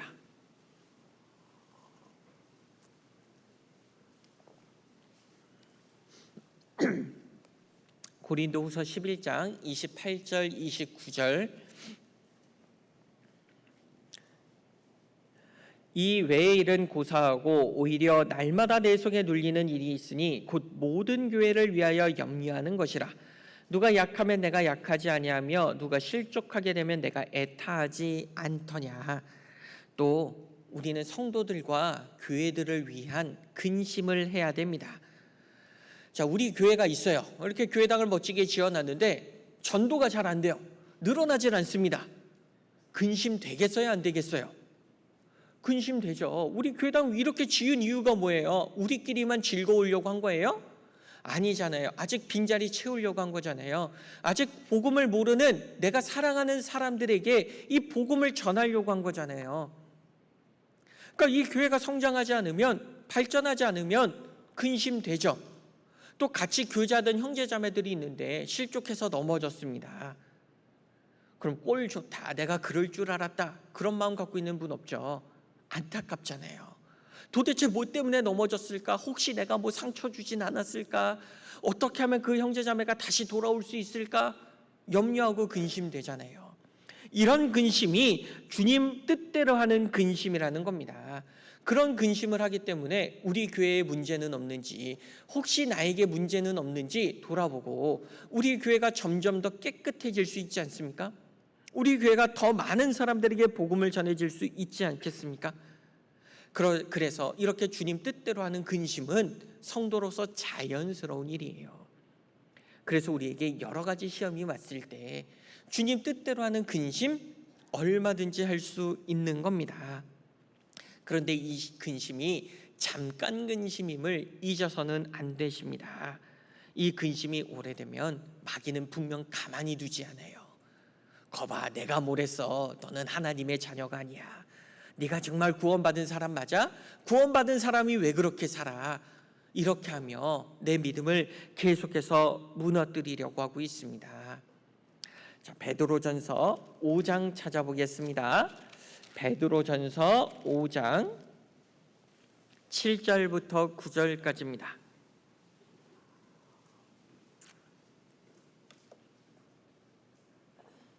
베드로전서 5장 7절부터 9절까지 같이 읽겠습니다. 너희 염려를 다 주께 맡겨버리라. 이는 저가 너희 권고하심이니라.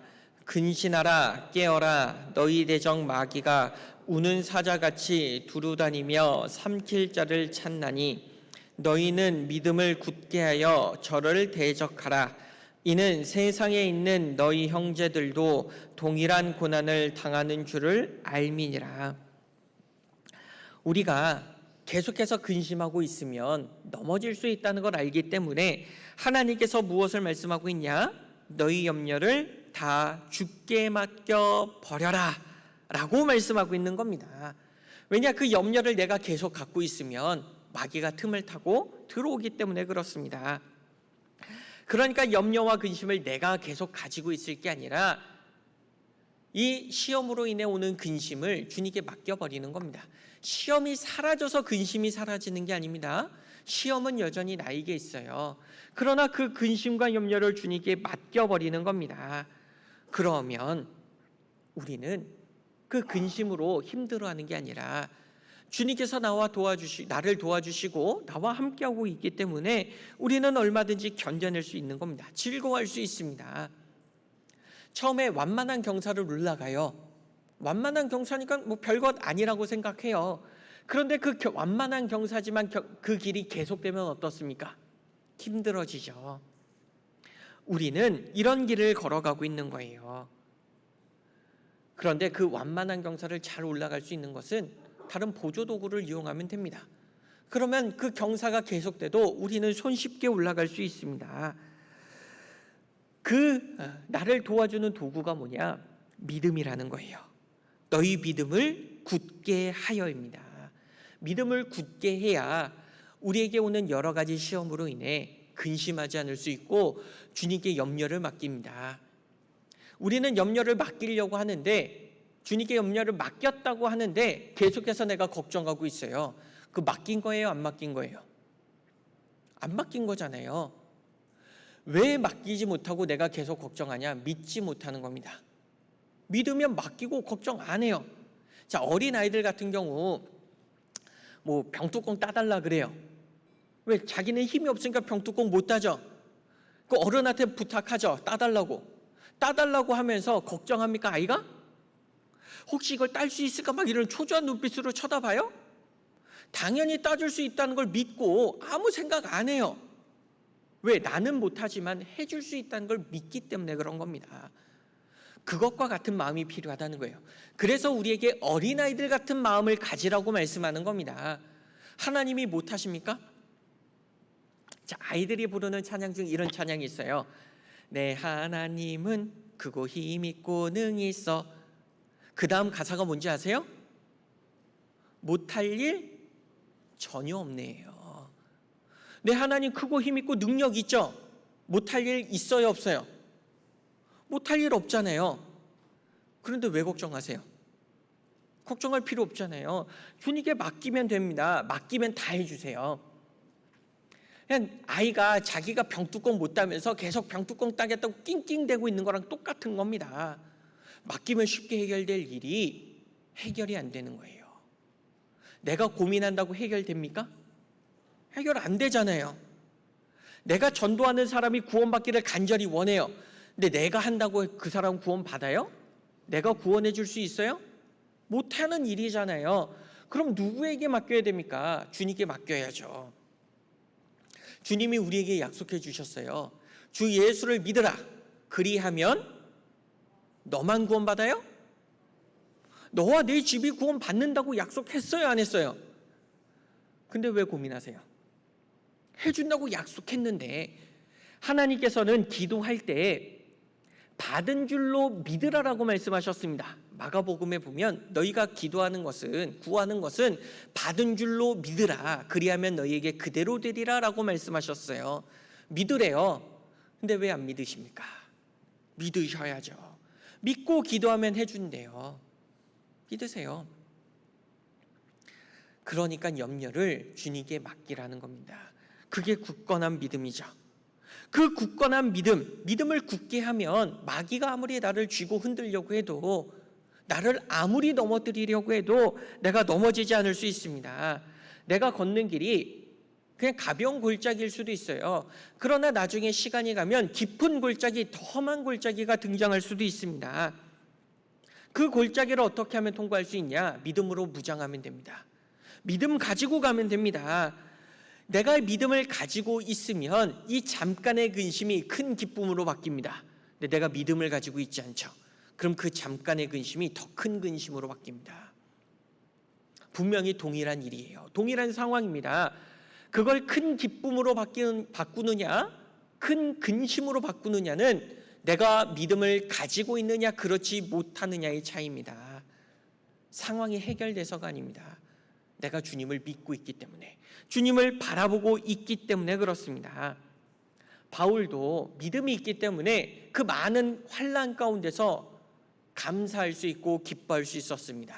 포기하지 않고 끝까지 복음을 전할 수 있었습니다. 바울만 그랬던 게 아니에요. 초대교회 사도들과 성도들은 많은 환난이 있었지만 그 환난 가운데 주저앉지 않았습니다. 포기하지 않았습니다. 그 믿음을 안 믿는다고 말 한마디만 해도 돼요. 그럼 그 고난 사라집니다. 난 예수 안 믿는다 말 한마디만 하면. 그런데 그들은 포기하지 않았어요. 왜? 믿음이 있기 때문에. 그 믿음 이후에 더 큰 기쁨이 있기 때문에, 이 고난을 넘어가면 더 큰 기쁨이 있기 때문에 포기하지 않았습니다. 사도행전 5장 찾아보겠습니다. 사도행전 5장이에요. 사도행전 5장 14절, 5장 41절입니다. 5장 41절.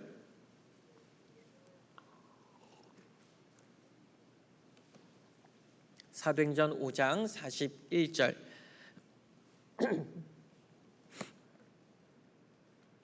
사도들은 그 이름을 위하여 능력받는 일에 합당한 자로 여기심을 기뻐하면서 공의 앞을 떠나니라. 사도들은 복음 전하는 일로 많은 고난 받았습니다. 감옥에 갇히기도 하고 매맞기도 하고 죽음의 협박을 받기도 하고 실제로 죽음을 당하기도 했습니다. 그런데 그들은 그런 능력이 지금 자기 앞에 있는 현실입니다. 현실인데 왜 기뻐합니까? 기뻐할 수 있는 이유가 무엇입니까? 주님의 고난에 참여할 수 있기 때문입니다. 나를 사랑하신 그 주님을 위해 내가 지금 살아갈 수 있기 때문에 그렇습니다. 그리고 이 고난 뒤에 더 큰 영광과 더 큰 기쁨이 기다리고 있고 주님이 나를 위로해 주실 것을 믿었기 때문에 그들은 그 능력 가운데 기뻐할 수 있었습니다. 이렇게 고난 가운데 기뻐할 수 있는 이유가 무엇입니까? 믿음이 있기 때문에 그렇습니다. 나도 이 믿음을 가지고 있다면 많은 고난이 찾아와도 여러 가지 시험이 찾아와도 크게 기뻐할 수 있습니다. 우리가 그런 마음을 가져야 돼요. 자, 베드로전서 4장 보겠습니다. 베드로전서 4장 1절. 베드로전서 4장 1절입니다.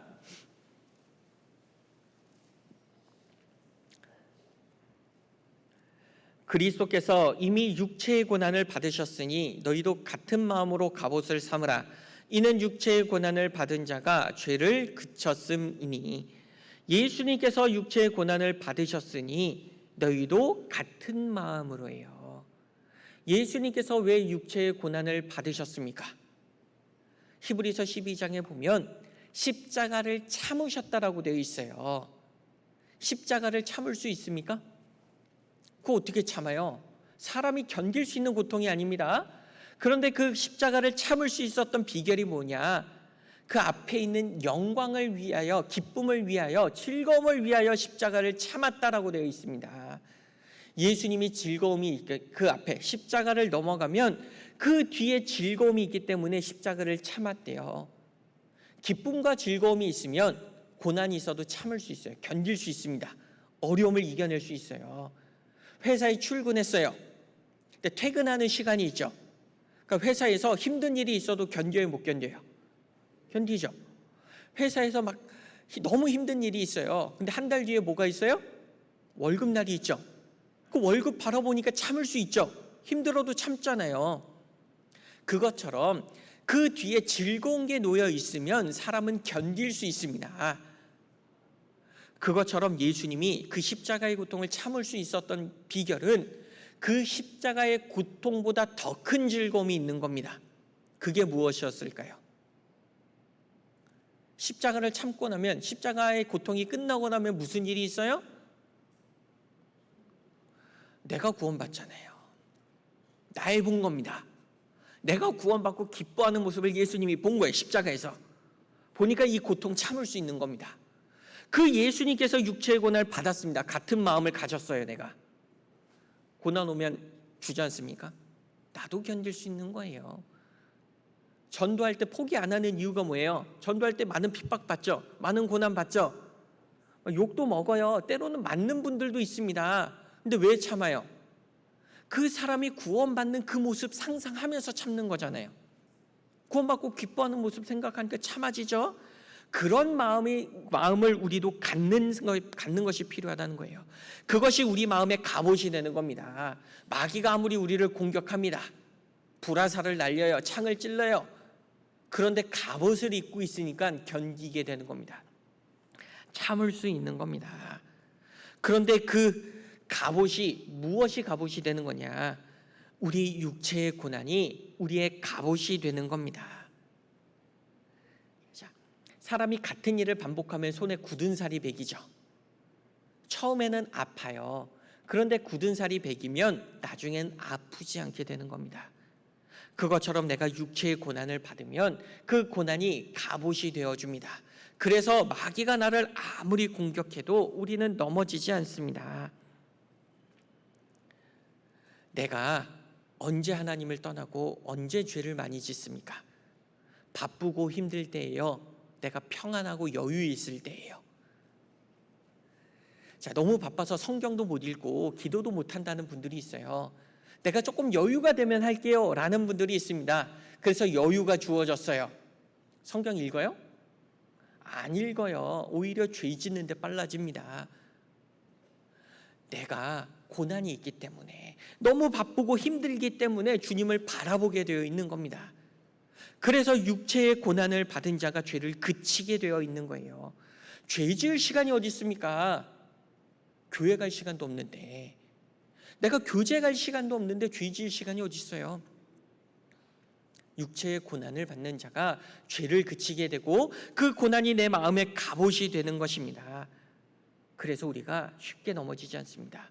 우리도 예수님과 같은 마음으로 마음의 갑옷을 삼는 게 필요합니다. 자, 13절 14절 보겠습니다. 오직 너희가 그리스도의 고난에 참여하는 것으로 즐거워하라. 이는 그의 영광을 나타내실 때에 너희로 즐거워하고 기뻐하게 하려 함이라. 너희가 그리스도의 이름으로 욕을 받으면 복 있는 자로다. 영광의 영 곧 하나님의 영이 너희 위에 계심이라. 고난에 참여하는 것, 이것은 구원받은 사람만이 할 수 있는 특권입니다. 구원받지 않는 사람은 이런 거 할 수 없어요. 우리가 고난에 참여하기 때문에 영광에도 참여할 수 있습니다.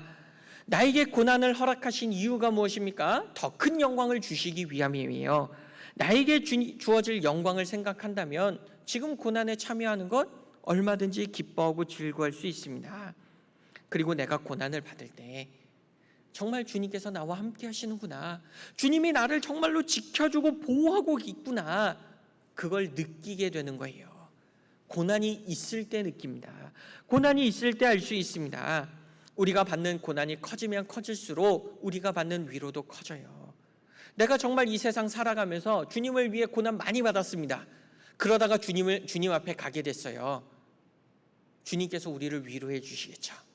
우리를 안아주시면서 그동안 고생했지, 이제 평안히 쉬어라 라고 우리에게 말씀해 주십니다.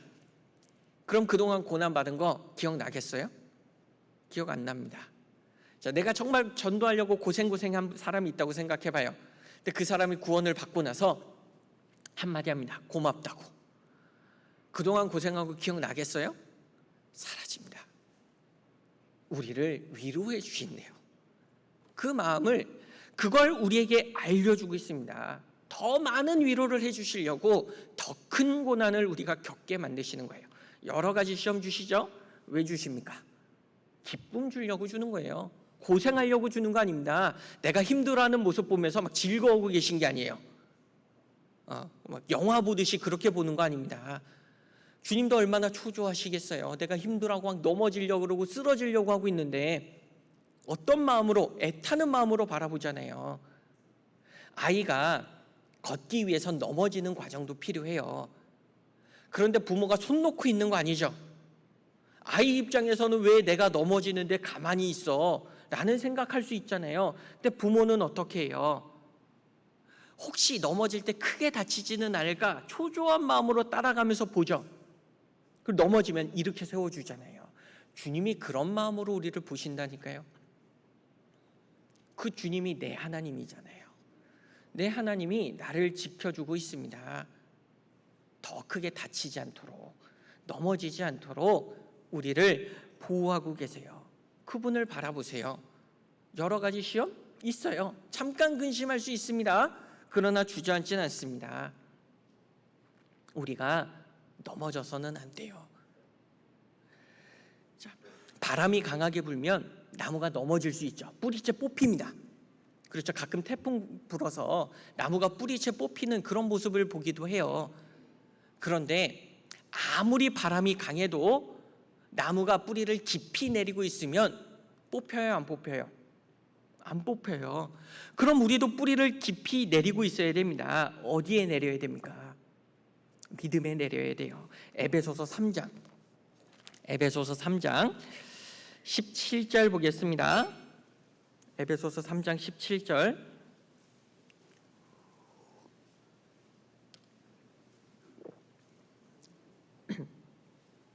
에베소서 3장 17절 같이 읽어보겠습니다.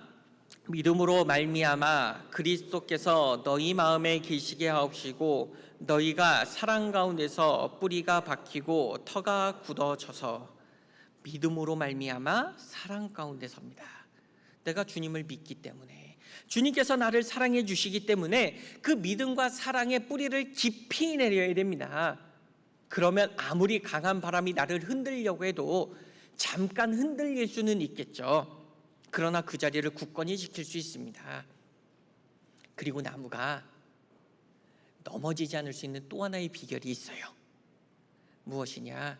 옆에 있는 나무들과 뿌리를 서로 얽으면 됩니다. 그러면 바람이 불어도 내 뿌리가 뽑히려 그래도 뽑히지 않아요.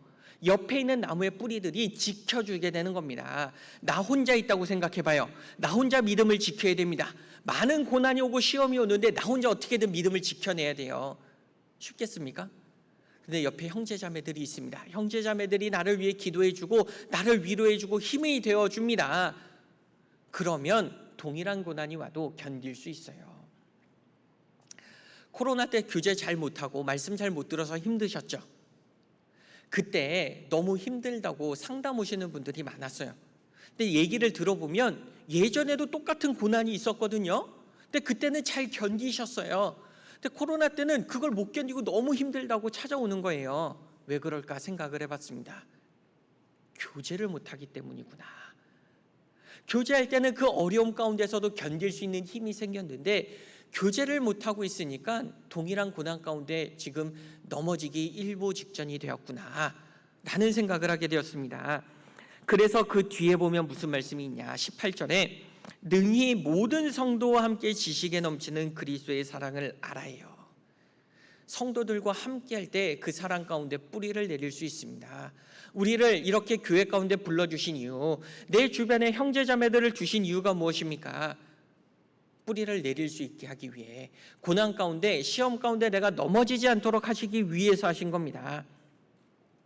믿음은 우리에게 힘을 줍니다. 우리를 단련해 줍니다. 더욱 굳건한 믿음, 더욱 순수한 믿음을 가질 수 있도록 해줍니다.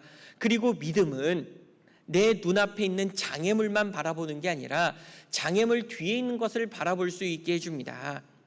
이스라엘 백성들이 여리고 성을 돌 때 그 여리고 성만 바라봤다면 여리고 성 계속 돌 수 있겠습니까? 그 뒤에 있는 하나님을 바라보았기 때문에 우리가 얼마든지 이 여리고 성 정령할 수 있다, 정복할 수 있다라는 믿음으로 하나님의 말씀에 순종할 수 있었습니다. 우리도 믿음이 있으면 아무리 내 눈앞에 단단한 성벽이 있어도 그 성벽 얼마든지 무너뜨릴 수 있다라는 마음으로 끝까지 그 성을 돌 수 있게 되는 겁니다. 믿음이 필요해요. 주님을 바라볼 수 있어야 됩니다. 주님께서 그 믿음 가운데 뿌리를 내리라고 말씀하십니다. 우리가 가지고 있는 믿음은 처음엔 작아 보입니다. 겨자씨 하나처럼 작아요. 그러나 그 겨자씨는 생명력이 있기 때문에 자랍니다. 무성한 나무가 돼요. 우리의 믿음도 처음에는 작지만 생명이 있기 때문에 곧 커다란 나무처럼 자랄 수 있습니다. 뿌리를 깊이 내릴 수 있어요. 그 나무 그늘에 다른 형제자매들이 쉬었다 갈 수 있는 그런 나무가 될 수 있습니다. 믿음 가운데 뿌리를 내리십시오. 믿음으로 주님을 바라보십시오. 그러면 여러 가지 시험 계속됩니다. 끊이지 않아요. 우리가 주님 앞에 갈 때까지 계속 있을 겁니다. 그 시험 때문에 잠깐 근심은 할 수 있어요. 그러나 그 시험 가운데서도 크게 기뻐할 수 있습니다. 그게 주님께서 우리에게 주시는 거예요. 근심이 있으면 기쁨이 있습니다. 근심이 있으면 위로가 있습니다. 그 하나님의 약속을 기억하며 계속해서 주님을 위해 살아갈 수 있는 형제자매들이 되셨으면 좋겠습니다. 같이 기도하겠습니다. 언제나 우리를 사랑하시고 우리와 함께하여 주시는 고마우신 하나님 아버지, 우리를 죄악에서 구원하여 주셨을 뿐만이 아니라 늘 우리와 함께 하시며 우리를 도와주고 계시는 주님의 은혜에 너무나도 감사를 드립니다. 때로는 고난 가운데 우리가 주님을 생각하지 못하는 시간들도 있지만 그 가운데서도 우리를 버리지 않고 우리를 떠나지 않으신 주님을 생각함으로 그 모든 고난들을 잘 이겨낼 수 있도록 하여 주시고, 또한 우리의 믿음이 더욱 굳건해져서 우리가 가진 믿음을 또 다른 사람들에게 전하여 줄 수 있도록 도와주시길 부탁드립니다. 우리가 주님 안에서 서로 사랑하며 힘이 되고 위로가 될 수 있도록 우리를 하나로 묶어주시길 부탁드리며 예수님 이름으로 기도드렸습니다. 아멘.